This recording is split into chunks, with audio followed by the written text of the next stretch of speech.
Today we're going to talk about one of the best things, I think anyway, about science, and that is why it's okay to be wrong and how science encourages curiosity. One of my favorite professors when I was an undergrad used to tell us all the time to ask whatever questions we wanted to ask, and that she would go and look them up if she didn't know the answer because she wanted us to be curious because biology encourages curiosity. And I think that expands out. So we're going to have a nice little roundtable about these two main themes. My guests today are coming back, Dr. Killian, who, of course, you guys have seen a few times now. Dr. Dean, who, as I said the last time, is a PhD in psychology and it describes himself as an emotional scientist. That it would be a scientist on emotions, not a mad scientist. And of course, Dr. Vanessa, who is our ever lovely immunologist on our team, and she also inspires us to be better and to be more curious. So thanks for coming back, you guys. Thank you. Thank you. Happy to be here. I'm so glad I didn't scare you guys off, you know. So I started with Vanessa last time, so I'm going to start with Killian this time. So Killian, what do you think about it's okay to be wrong with science? I 100% agree. The goal of science is not to be correct all the time. If we knew everything and were right about everything, then our knowledge journey would be over, and that would be very sad. So Killian is taking the Einstein approach of if we knew what we were doing, we wouldn't call it research, which is one of my favorite Einstein quotes. How about you, Dean? Well, I'm in sync with Dr. Killian. I mean, let's face it, scientists are sometimes, and if not oftentimes, wrong. But being wrong is actually part of the process of doing science. So making mistakes is a feature of the scientific process. And if we think about it, think about that scientific method. It's built on the four cornerstones, which is observation, you have hypothesis, you experiment, and the revision of the hypothesis based on the results of the experiment. So that's really just another way of saying that you were wrong. So it's built into the scientific method. No, I think that's really an interesting point because a lot of people don't consider that both about being wrong and also about the scientific method having that built in. So I think that's an excellent point and one that we don't spend nearly enough time on.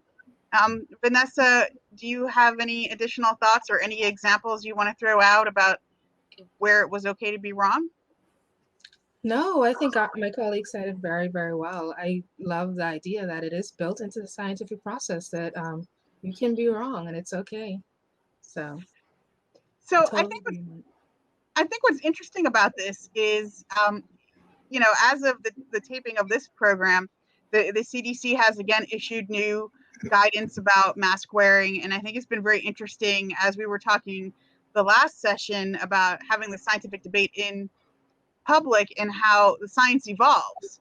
And sometimes the science evolves because we have it wrong, and sometimes the science evolves because we've got it right and we're following the changes that are built in. So I think it's interesting that we're watching this. It's okay to be wrong, you know, building up, and it's okay to not know as being built into the process. So my example on this would be the professor I was talking about a few minutes ago. She's actually deaf and she has a cochlear implant. And I asked her, well, how does the cochlear implant work? Because I was a little bit interested in this and I had like no idea what a cochlear was, let alone a cochlear implant. And so anyway, she looked at me because I don't really know. She goes, but I'll look it up. And I thought that was really encouraging, not only of me to ask that it was, I don't know, and I'll go look it up, as opposed to the other professor I had who screamed at me and I never asked her another question. And it turns out it's because she didn't know.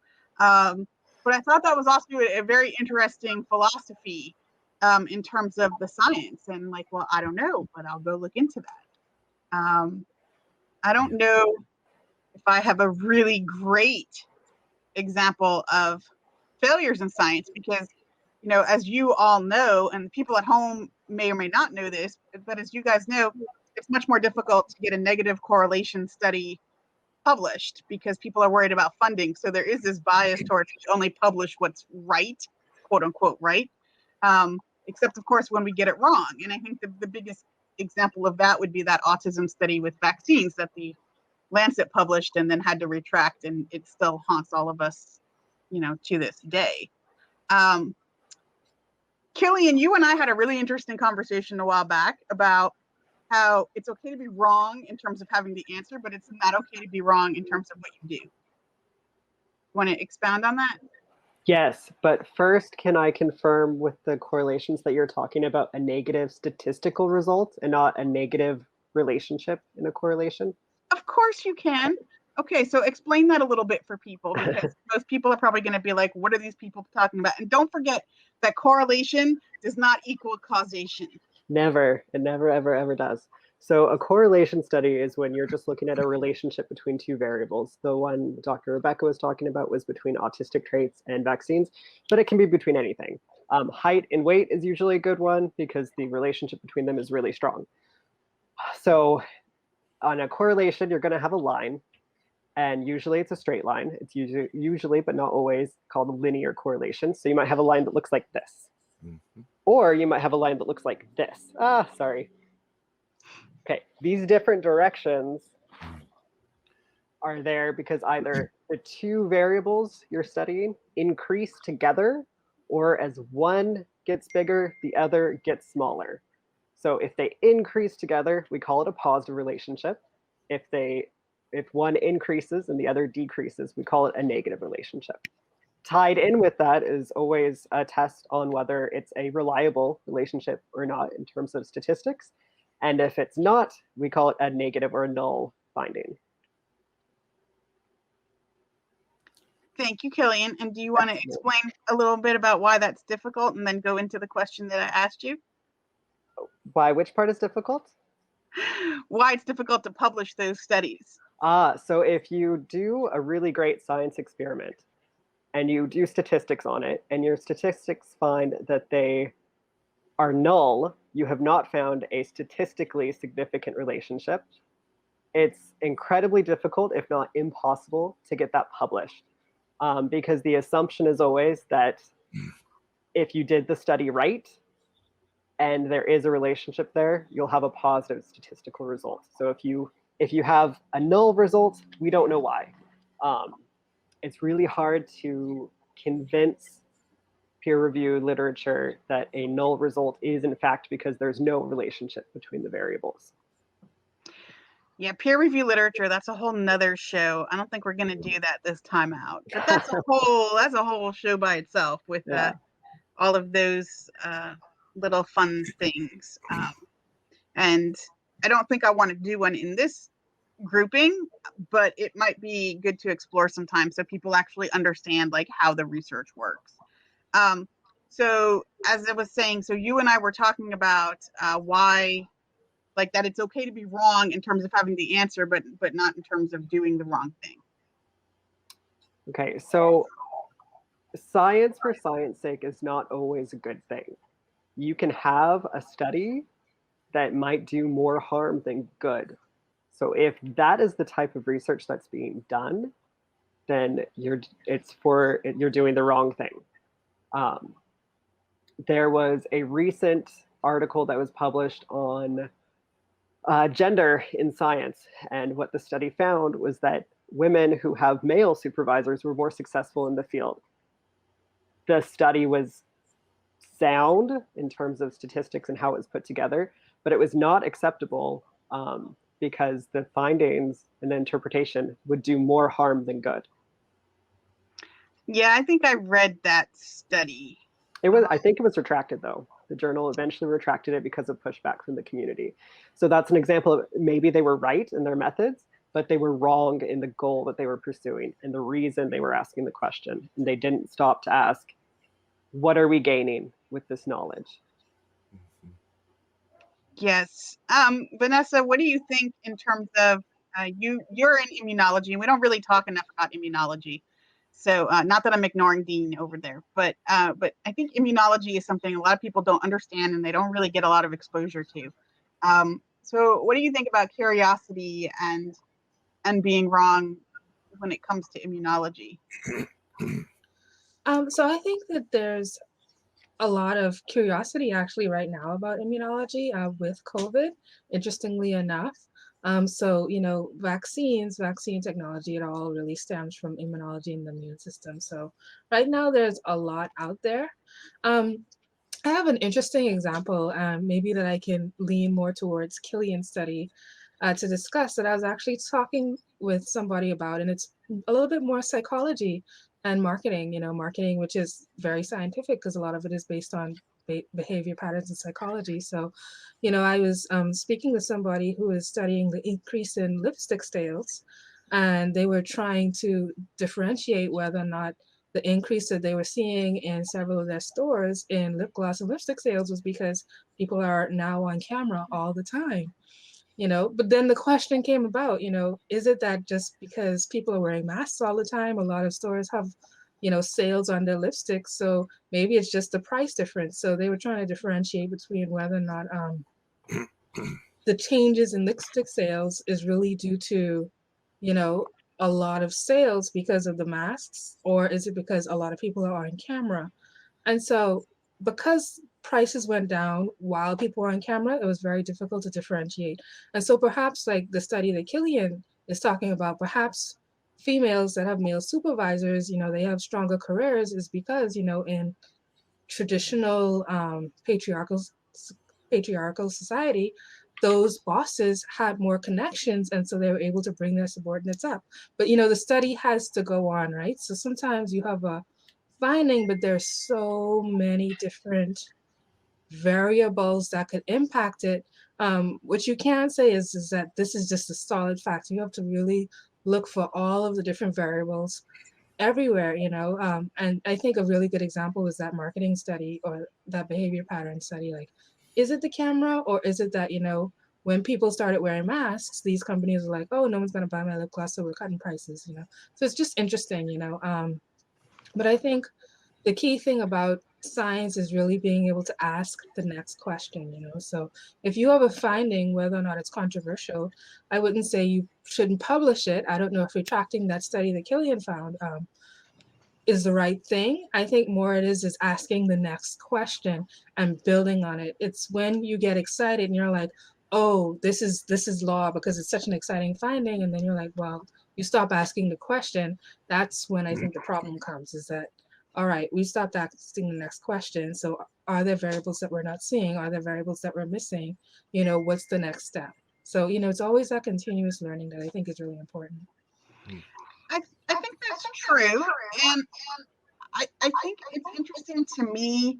I saw the exchange that Rand Paul and Dr. Fauci were having about gain of function research, I think is what it's called, where they look at animal viruses in mutating to infect humans or something. I don't know. I didn't fully understand the whole thing, but it was very interesting to me from the standpoint of what you're talking about, right? That's very controversial. And part of me feels like, ew, I don't really think we should be researching those things. But then on the other hand, part of me is like, but sometimes these viruses do mutate, right? And they do cross over. And so we do need to have some understanding of how they would work, in a human population. So I think that's a very wise statement about curiosity and controversial research. On the other hand, I do think that we can cross over a line. This study that Killian mentioned, I think when I read about it, they retracted it because it wasn't just the goals. I think it was the way they framed the whole thing.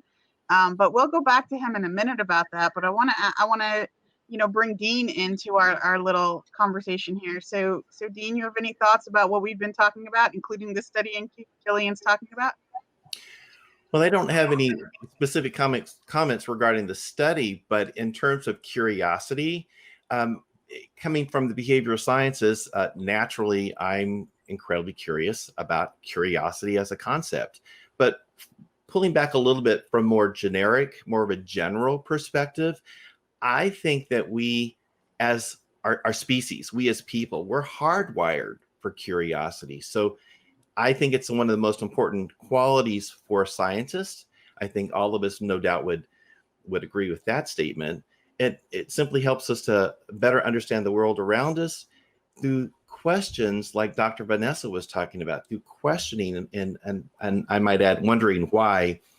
I think one of the best things scientists can discover is a new and better question. And why is that? Well, I can see it leading to, new direction or possibly that next discovery. I think that's true too, Dean. In fact, one of the things that I was really disappointed in is I read an article several months ago now about how people should just accept the scientific consensus. And if you're not an expert in the field, you can't read the literature and understand it and all of this stuff. And it was written by a PhD. And I thought, this is very sad, because if all we did was accept the scientific consensus, the earth would be flat and people would be getting sick because of religious things. And I see Vanessa laughing, but at one time, that was the scientific consensus, that the earth is flat. And so I really think that we need to not buy into this whole idea. I mean, I do think that we need to respect our experts and develop that, but who is an expert? Who's to say who's an expert? Who's to say, what this is, except that the whole mRNA vaccines changing your DNA. Okay, that we can't go there. But I do think it's good to explore, right? How does this interact with the human body and those sorts of things? Not again in the changing of the DNA, because I think that's a bridge too far for me. But yes. If somebody wants to explore that, I mean, more power to them. But as we are always talking about, DNA is very stable, and I don't think that that's going to be in there.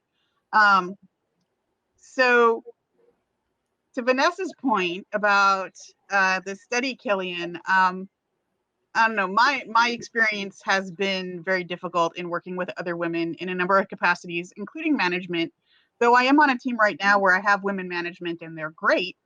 I have had a lot of very interesting experiences, which is a whole nother show again. But you want to talk a little more about this study that you were talking about? It's not exactly our topic, but since Vanessa was going there, do you want to tell us a little bit more about this? I think you're right. I think they did retract it because there was outrage, but I think there was also something wrong with their methods, if I remember. Like, they did the wrong thing. It was just like the goal was wrong, but I think also their hypothesis was ethically compromised.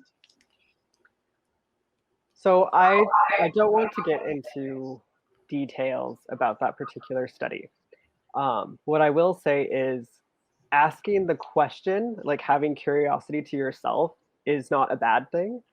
Even researching it to see the patterns and the trends, not a bad thing, right? But Dr. Rebecca, as you know, and as we've talked about in another episode, ethics is still something that I think is really important and that we should still keep in mind in science, especially if it's something that we're publishing, if it's a finding we want to press forward, if it's a way we want to change the field or research findings that we want to share with the public. I do think we should do it intentionally and clearly and think about why we want to push it forward, what are some of the good outcomes that can come from it, and what are some of the negative outcomes that can come from it. I'm not suggesting that we suppress research or anything like that, but some of it really just doesn't need to be shared. It's a curiosity that we have, and we can have it privately. We don't need to share everything. I think that, some research just doesn't need to be performed in general. Like some things people can be curious about, but they don't need to go out and do. So I fully support your idea that some curiosities, people can be curious about them, but they don't have to bring them into the academic or the non-academic world for that matter. Like, again, the whole RNA vaccines changing your DNA. I wish whoever was curious about that didn't bring that into the world, because, I get tired of hearing about it, which is why I talk about it sometimes. Go ahead, Vanessa. So I'd like to raise a question, and I'd like to pose that question for both Rebecca and Killian. And actually, it's maybe respectfully disagreeing. It's not playing devil's advocate, but I think sometimes, when we put out that wrong research or that curiosity, it really does need to lend to a higher question. For example, the lack of understanding of how RNA and DNA works. So this is like something that's integral to all beings on Earth, DNA, RNA. Why don't we understand that, right? So that highlights a gap in education of us having like this lack of basic understanding and as a consensus as a whole, not just the scientists and the science teachers, but as a whole, we have this lack of understanding of a very critical concept of something that's integral to like all beings on the planet. So maybe that does highlight a need. And so that's a need we need to fill. Or like I said, going back to Killian's study, not that I know the study, so I'm just highlighting this one very specific part.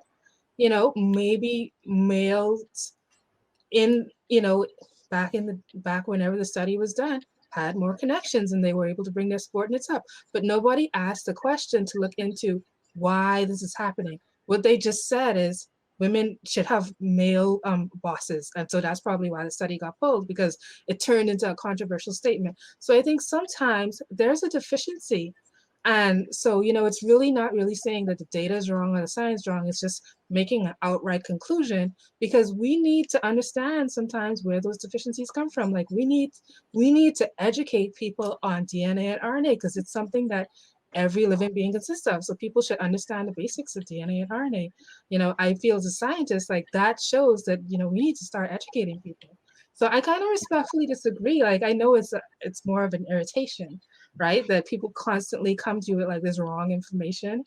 But it also leads to a bigger question, like why does nobody know how DNA works, and DNA is in everything? Right? So now you have a large scale question, like as the scientific community, we need to teach people how DNA works, because DNA is in everything. We should have an understanding of this. And so I see the point. I think though the problem that we have is that you can't unring the bell, right? So you still have people to this day that are going, oh, vaccines cause autism. And I think that, to your point, Vanessa, that also highlights, right? We don't understand how vaccines work. We don't understand autism, anything about it really.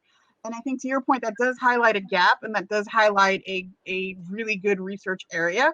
And I do know that vaccines can cause injuries and can cause reactions, and they're not something to be handed out like candy, maybe. But I also think that when we have journals like The Lancet, right, very well respected, and when they publish research like that, even though they've retracted it, right, people are still pulling it.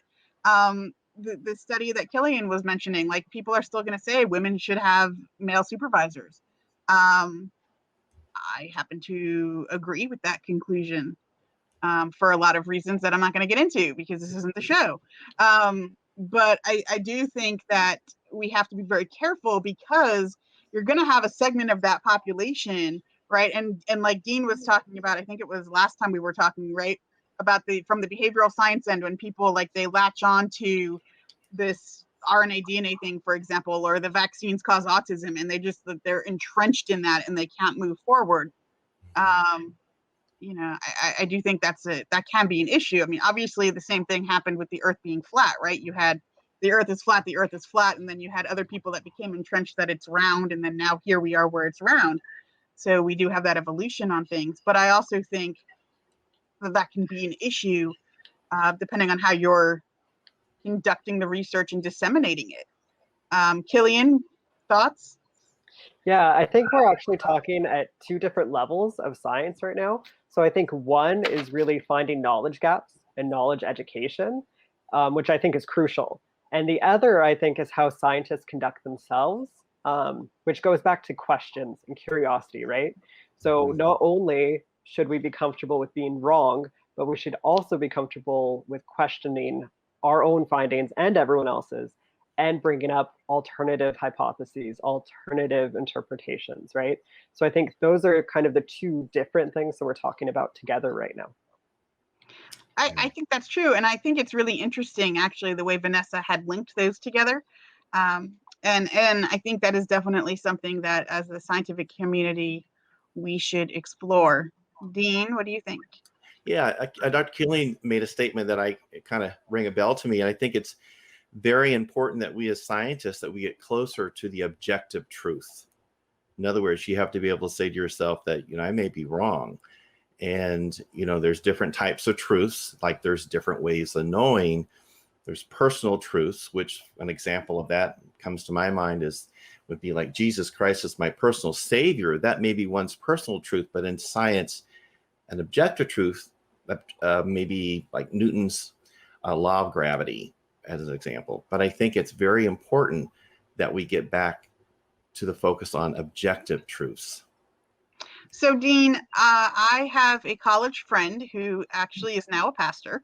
And some of you know I went to a Christian college, and it was very funny because when we were, I think I was a freshman, so he was a junior, and they did this video, Campus Ministries did a video about what is truth.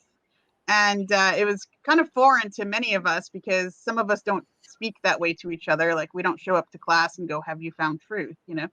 And so they asked this young man, what is truth? And he said, the truth is I'll never be 6 feet tall.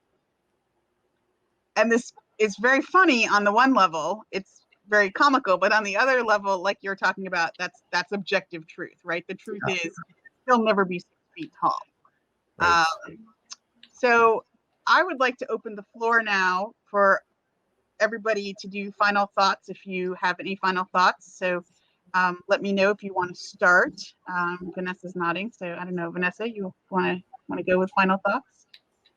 Oh, you know what? My final thoughts were just kind of in agreement with what Dr. Killian said. I like the way he said it, you know, alternative hypothesis, you know, could we raise or challenge the scientific journals to say, hey, you know, this study came out, but not that I want to give the scientific community more work, but I feel as though it would be a benefit to the public if when we publish really complicated scientific articles that could have a huge impact, we should immediately follow that with something that the layperson can understand, you know, breaking down the science. That's a lot of work. And so I'm not trying to, you know, cause a stir in the scientific community, but there has to be that level of scientific communication that if something's coming out that's incredibly impactful, you know, we can't just publish it and move on, right? And leave it so complex that the layperson doesn't understand it. We should really explain that. And the question is, who's in charge of that? Is it the journal? Is it the scientist? Mm-hmm. Who's in charge of making sure that if something is that impactful, people can understand it? And so, you know, that's just a question that we could raise within the community. But that's my thought. How about you, Dean? Any thoughts? You know, my final thought would be, I wish there was some way that we could really emphasize the value of failure.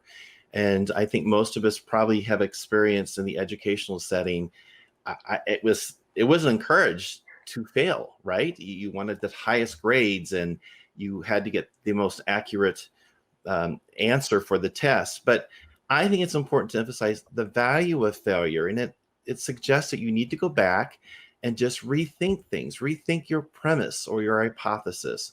And again, that gets into the asking of the questions. What went wrong? Why did it go wrong? Was it something with my methodology or the measurements or simply the approach? So I would like to leave us with that one point. There's value in failure. And perhaps that's a whole nother conversation within itself. Because we think about it, one last thing, science is a journey, right? Science is a journey. And part of that journey is making mistakes along the way. And you should be empowered to be able to make those changes based on the lessons that you have learned. Dean, going with the Thomas Edison, I found 10,000 ways not to make a light bulb. I didn't fail. And I think there's a lot of value in that, which I'll tie in later. Killian, final thoughts?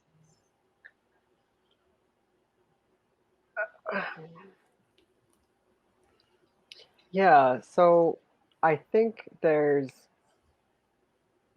often a rush.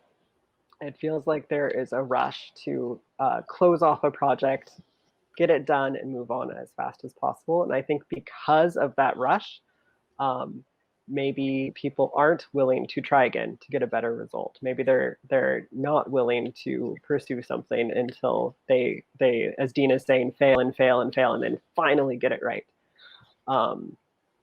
And sometimes it feels like science is a slow trickle, and sometimes it feels like it's a flood, right?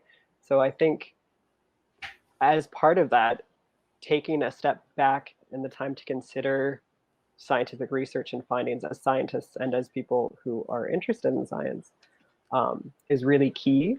And then sort of different from that, but tied into what Dr. Vanessa said, is the burden of dissemination of research, right? So Dean has talked about a few of the tenets of the scientific method. Mentioned a few this episode and the last episode. And one of them, the last one, is supposed to be dissemination of research, right? Scientists aren't supposed to do research and just keep it to themselves or tell other scientists and stop there, right? The idea is that you share it with as wide an audience as possible, right? So if it's shared with or understood only by other experts in the field, that's a failure of dissemination. So Killian is tying into Louis Pasteur about science has no country and knowledge is the torch for all of humanity, which is a sentiment that I think is fantastic. And to your point, Dean, and actually everybody's point, one of the things that I love about science and encouraging curiosity and how it's okay to be wrong is that value of failure. But you're right, Dean, we often dismiss that. You know, it is the highest grade. It is, I had a biochemistry professor who, you know, is the one who screamed at me, and she didn't know. That's why she screamed at me. So the thing was, we were talking about radioisotopes. And so she comes in and she's talking about how chlorine-35 is unstable, chlorine-36 is stable, and chlorine-37 is unstable. And I said, well, this is really interesting. What makes it stable or unstable? And I didn't know any better, right? I was just, it seemed like to Vanessa's point, right? I'm asking the next question, like, wow, this is really interesting. Why is this like this? And she starts screaming at me. And I actually had to retake her class with a different professor because I never asked another question the whole rest of the semester. Like, it terrified me. And so a couple months later, I was having a conversation with a colleague of mine who is a biochemist, and I start telling him this story, and he starts laughing at me. And I said, why are you laughing? Like, this was really traumatizing to me. Like, it's not funny. The woman terrified me. And he says, she thought you were trying to make her look bad in front of the whole class because the answer to your question is, we don't know. He goes, it's a legitimate question. He goes, you know, that's one of the things that we're all trying to understand. But instead of embracing the failure, like the biology professor who didn't know how a cochlear implant worked, right? She went out and went the other direction. And so my biology professor, she used to actually look up questions and then email both sections of her class with the answer to the question. And it didn't matter if the question was asked in your section or the other section, you got the answer because she really wanted to be that conduit. But this other woman, right, she went completely the other way. So to your point about failure, we really do have a lot of work to do on ourselves. But that, I think, ties into imposter syndrome that we often get when we fail, which, you know, again, these are all topics for our next conversation about embracing our scientist within. So, and Dr. Rebecca, go ahead. We need another round. Go ahead. All right, who first? Well, why don't you go first, Vanessa, and then Dean can tie it in. Oh, you know, I just wanted to share like a very interesting, great experience I had in graduate school, because I did have a very good colleague who, you know, she did a very, very well crafted research. And at the end of the day, her result was not what she expected, right? She didn't prove or disprove our hypothesis, you know? And so she tried to publish this work so that she could, you know, our program, they had, you know, a publication requirement, and they wanted to make sure that anyone that left the program left to be able to be a successful scientist, and that requires publication. So she tried to publish this data a lot of places, and even her thesis committee and other people would talk about how well crafted this project was, even though the end result was not what the hypothesis was. And her mentor said something to me, and I think he said it to the group of students that always stuck with me, is that we need to stop considering no result failures, because for the next 30 years, you know, like aspirin doesn't cure cancer, but for the next 30 years, graduate students are going to be trying to figure out if aspirin can cure cancer because we refuse to publish that data, because scientific journals refuse to publish that data. And so I'm not knocking scientific journals, but, you know, it's really rethinking that failure doesn't exist. Because she certainly didn't fail, and her research certainly didn't fail. But, you know, for the next 30 years, if we always think that way, you know, is going to be a new set of graduate students each year who are going to be trying to figure out, does aspirin cure cancer? Does aspirin cure cancer? Because we refuse to publish the data. Yeah. So, it was an interesting thing, this theory that failure really doesn't exist. We need to just be able to talk about it and publish it so that people understand when something is not the right answer as well. And I had a similar situation with my doctoral research, which I'll tell you when we talk about the scientist within. And Dean, you wanted to tie something off? Just a real quick comment. I love both of your stories. They're very powerful. And Dr. Rebecca, your story as a former university professor myself, it saddens me to hear this, but I know this is very common. And what it does, it shuts down curiosity, I think, right? You think about those who have kids or nephews and nieces. Kids are naturally super curious, right? They're always asking the question, why, all the time, sometimes ad nauseum. And I wonder, I don't have any research to back this up at this moment, but as we go through the educational system, I wonder by the time you're in high school, if perhaps you're not as curious as the youngster because of the experiences that some students have had in the educational system.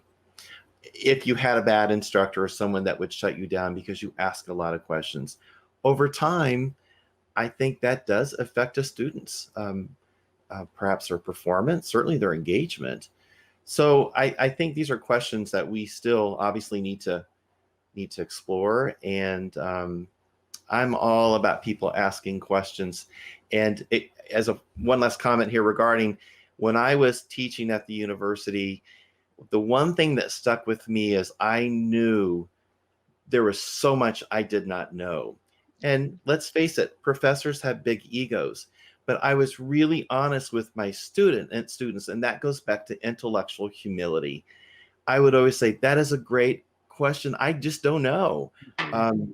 Let's explore this. Or maybe I can research this for you, or sometimes I might have them explore it and come back and share it with the classroom. But I think it's hard for adults in general to check especially the educators and other professionals, to check those egos at the door. And intellectual humility is an important part, I think, of being a good scientist.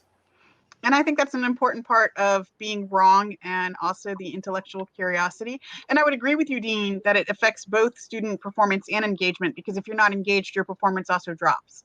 So yeah. I think that it's both. And I thank all of you for coming to my show. I know we went a little longer than I had told all of you we would go, but it's been a lovely time, and I cannot wait to have our conversation about embracing the scientist within.